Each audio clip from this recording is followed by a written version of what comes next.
Olá, alunos, sejam bem-vindos ao canal da Astra Educa e vamos aprofundar os temas de atualidades e conhecimentos gerais que aparecem no edital da UFT, agora com um olhar mais analítico, com conceitos e conexões, porque é exatamente isso que a banca costuma exigir. Não basta citar o assunto, é preciso entender por que ele é relevante no mundo de hoje, como ele se liga a outros temas e quais são os impactos concretos no Brasil e nas regiões.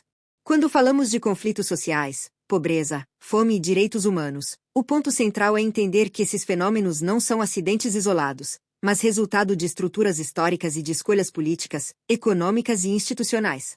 Pobreza não é apenas baixa renda, envolve acesso desigual a serviços básicos, como água, saneamento, saúde, educação, moradia, transporte e proteção social. A fome e a insegurança alimentar aparecem quando as famílias não conseguem garantir alimentação adequada em quantidade e qualidade, seja por desemprego, informalidade, alta de preços, endividamento, problemas climáticos que afetam produção e distribuição, ou ausência de redes de proteção eficazes. No cenário global, conflitos armados e tensões geopolíticas também afetam preços e cadeias de suprimentos, principalmente de energia e alimentos, aumentando inflação e vulnerabilidade em países importadores ou em regiões já frágeis. Direitos humanos entram como o marco que define o que é inegociável na proteção da dignidade. Em provas de instituições federais, a banca costuma cobrar a ideia de que direitos humanos não são tema ideológico, mas um conjunto de normas e princípios reconhecidos nacional e internacionalmente, que orientam políticas públicas e condutas institucionais.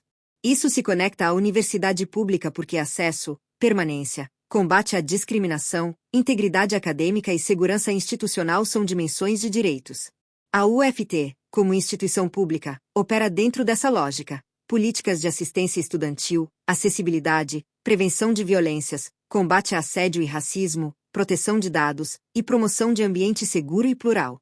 No mundo do trabalho, o aprofundamento começa por reconhecer três movimentos: transformação tecnológica, reorganização produtiva e mudança nas relações de emprego. A tecnologia não apenas cria novas ocupações, ela também substitui tarefas, muda formas de contratação e reorganiza o tempo de trabalho. A plataformização é um exemplo. Pessoas trabalham por aplicativos com algoritmos que distribuem tarefas, definem pontuações e controlam desempenho, muitas vezes com baixa proteção social.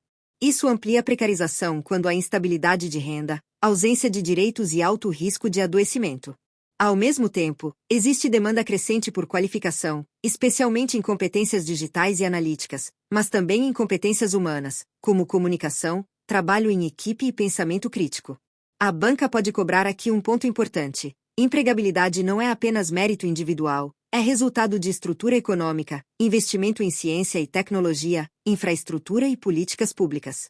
Por isso, universidades federais são parte do desenvolvimento, formam profissionais, produzem pesquisa e inovação e contribuem para a diversificação econômica regional. No Tocantins, isso se conecta a cadeias do agronegócio, logística, energia, serviços públicos, educação e saúde, e também a desafios como interiorização de oportunidades e fixação de profissionais em regiões mais distantes. Mobilidade e migrações exigem compreender que migrar é estratégia de sobrevivência, trabalho e busca por direitos. Migração interna ocorre por emprego, estudo, serviços e mudança de dinâmica econômica, por exemplo, expansão de cidades médias, obras, abertura de fronteiras agrícolas e reconfiguração de rotas logísticas. Migração internacional pode ser motivada por crise econômica, perseguição, violência e, cada vez mais, por desastres e mudanças climáticas. Quando a banca fala em mobilidade, ela também pode estar falando de mobilidade urbana e acessibilidade. Tempo de deslocamento afeta a produtividade, saúde mental, acesso à educação e desigualdade, porque quem mora longe e depende de transporte precário perde tempo e oportunidades. Em termos de políticas públicas, o grande ponto é que migração exige integração, documentação, acesso a serviços, combate à xenofobia e inclusão no mercado de trabalho com direitos. Em contexto universitário, isso se conecta a estudantes migrantes, acolhimento institucional, barreiras linguísticas e culturais e necessidade de políticas de permanência. Emergências de saúde, surtos e epidemias são outro eixo que a banca tende a cobrar com visão sistêmica. A lição central dos últimos anos é que saúde pública depende de vigilância, atenção primária forte, comunicação responsável e coordenação entre níveis de governo. Surtos não são apenas fenômenos biológicos, eles se intensificam por fatores sociais e ambientais. urbanização desordenada, falta de saneamento, mobilidade intensa, desmatamento e mudança no uso do solo, que alteram ecossistemas e aumentam o contato humano-animal, elevando o risco de zoonoses. Além disso, a desinformação em saúde se tornou um problema estrutural, pois reduz a adesão a vacinas, aumenta a automedicação e atrasa a busca por atendimento. Para a prova, é importante reconhecer a diferença entre prevenção e resposta. Prevenção envolve vacinação, saneamento, informação confiável, controle de vetores, rastreamento e organização de serviços. Resposta envolve capacidade de atendimento, protocolos, rede de referência e contra-referência, e comunicação em crise.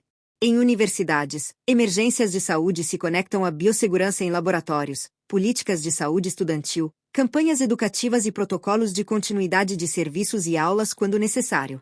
Questões do meio ambiente, desastres ambientais e políticas ambientais precisam ser aprofundadas em 3 níveis: clima, biodiversidade e gestão de território. A crise climática é o grande pano de fundo. Ela não se expressa apenas como calor. Ela altera regimes de chuva, aumenta extremos, afeta a agricultura, disponibilidade de água e energia, e amplia riscos à saúde, como doenças respiratórias por fumaça e queimadas e doenças transmitidas por vetores em cenários mais quentes e úmidos.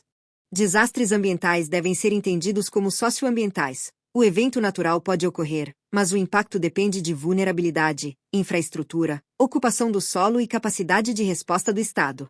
No Tocantins, o tema ambiental tem particularidades: Cerrado, transição com áreas amazônicas em sentido amplo de dinâmica regional, importância de bacias e rios para abastecimento e energia, queimadas e estiagens, além de pressão por expansão produtiva e infraestrutura.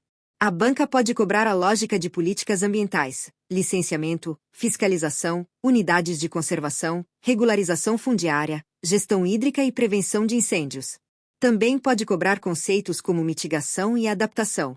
Mitigar é reduzir causas, como emissões e desmatamento. Adaptar é preparar territórios e serviços para efeitos inevitáveis, como planos de contingência, drenagem, sistemas de alerta, saúde pública e proteção de infraestrutura. Arte e cultura, em um concurso de Universidade Federal, costumam aparecer com dupla função: identidade e economia criativa. Cultura é patrimônio, memória e pluralidade, mas também é setor econômico, com cadeias de produção, circulação e trabalho. No contexto atual, plataformas digitais mudaram a forma como cultura é produzida e consumida, criando novas oportunidades para artistas e também novos problemas: precarização de trabalho criativo, concentração de receita em plataformas, disputa por direitos autorais e padronização de consumo por algoritmos. A banca pode explorar também cultura como campo de disputa simbólica e política. Quais narrativas ganham visibilidade, quais identidades são silenciadas, como estereótipos se reproduzem e como políticas públicas podem ampliar acesso e diversidade. Meios de comunicação e informação exigem um aprofundamento essencial. Não basta dizer fake news existe. É preciso entender o ecossistema da desinformação. Desinformação próspera quando há baixa alfabetização midiática, alta polarização e incentivos econômicos para engajamento. Algoritmos priorizam conteúdos que prendem atenção, e isso pode favorecer sensacionalismo e radicalização. Além disso, deepfakes e manipulações de áudio e vídeo elevam o risco de fraude, difamação e extorsão. Em prova, a banca pode cobrar o que é leitura crítica, checar fonte, autoria, data, contexto, evidência e intenção, além de reconhecer diferença entre opinião e fato, e entre correlação e causalidade. Em contexto institucional, comunicação pública deve ser clara, verificável e responsável, porque instituições públicas precisam ser referência de informação confiável. Segurança, no mundo atual, deve ser pensada de forma ampliada. Segurança pública é um componente, ligado à prevenção e repressão qualificada, mas há também segurança digital, segurança alimentar, hídrica e energética. Segurança digital é um tema cada vez mais cobrado porque afeta instituições públicas e cidadãos. Golpes, phishing, vazamentos de dados, extorsão, ataques a sistemas e fraudes.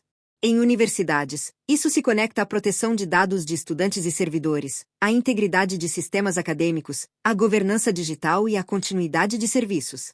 Segurança pública, por sua vez, se conecta à desigualdade, urbanização, drogas, armas e violência doméstica. A banca tende a valorizar uma visão de segurança que inclua prevenção social e urbanística e também inteligência e investigação, evitando respostas simplistas.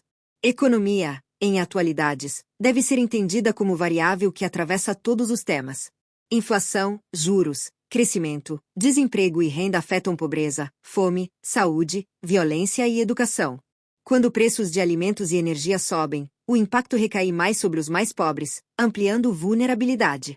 A banca pode cobrar noções de que políticas públicas enfrentam restrições orçamentárias, mas direitos sociais exigem planejamento e prioridade. No desenvolvimento regional, economia envolve infraestrutura, logística, conectividade, formação de capital humano e capacidade de inovação. Universidades federais entram aqui como motor de desenvolvimento, pois produzem conhecimento e formam profissionais, e também como instituição que sofre efeitos de ciclos econômicos via orçamento público. Tecnologia, com destaque para a inteligência artificial, exige um aprofundamento em impactos e riscos. Inteligência artificial não é só ferramenta de produtividade, ela altera poder. Sistemas algorítmicos podem reproduzir vieses, discriminar grupos, ampliar vigilância e concentrar controle em quem detém dados e infraestrutura. Por outro lado, inteligência artificial pode apoiar diagnóstico médico, análise de dados ambientais, otimização logística e pesquisa científica. O ponto de prova é entender que tecnologia precisa de governança e ética, transparência, proteção de dados, segurança, avaliação de impactos, responsabilização e inclusão digital. Também é central a ideia de letramento digital, saber avaliar fontes, proteger-se de golpes, entender privacidade e participar criticamente do ambiente informacional. Por fim, combate ao racismo e ao assédio exige uma abordagem mais técnica e institucional. Racismo não é apenas ofensa individual, é estrutura que gera desigualdade em acesso, permanência e oportunidades. Em instituições públicas, combater racismo exige políticas e práticas, formação, revisão de procedimentos, canais de denúncia, ações afirmativas, promoção de diversidade e responsabilização por condutas discriminatórias. A banca pode cobrar racismo como crime em termos gerais, mas, em atualidades, o mais comum é cobrar a dimensão social, racismo institucional e desigualdades raciais persistentes. Assédio moral e assédio sexual exigem compreensão de conceito e prevenção. Assédio moral envolve repetição de humilhações e práticas de isolamento e desqualificação, geralmente em contexto de poder. Assédio sexual envolve constrangimento com conotação sexual, muitas vezes associado à hierarquia e coerção. Em universidades e órgãos públicos, isso se conecta a dever de prevenção, acolhimento e apuração, com sigilo, proteção contra retaliação e medidas institucionais. A banca valoriza respostas que reconhecem a gravidade, orientam o encaminhamento por canais oficiais e reforçam a cultura de respeito e integridade. Com esse aprofundamento, a forma correta de estudar atualidades para o UFT é montar um mapa mental de conexões. Pobreza e fome se conectam à economia, trabalho e políticas sociais. Trabalho se conecta à tecnologia e educação. Migração se conecta a conflito, clima e desigualdade. Saúde se conecta a ambiente, saneamento e desinformação. Meio ambiente se conecta à energia, agricultura e desastres. Cultura e mídia se conectam à narrativa, democracia e economia criativa. Segurança se conecta à desigualdade, tecnologia e governança. E racismo e assédio atravessam tudo, porque determinam acesso, permanência, convivência e direitos. Esse é o nível de leitura que a banca espera quando coloca temas relevantes e suas conexões com o contexto histórico atual.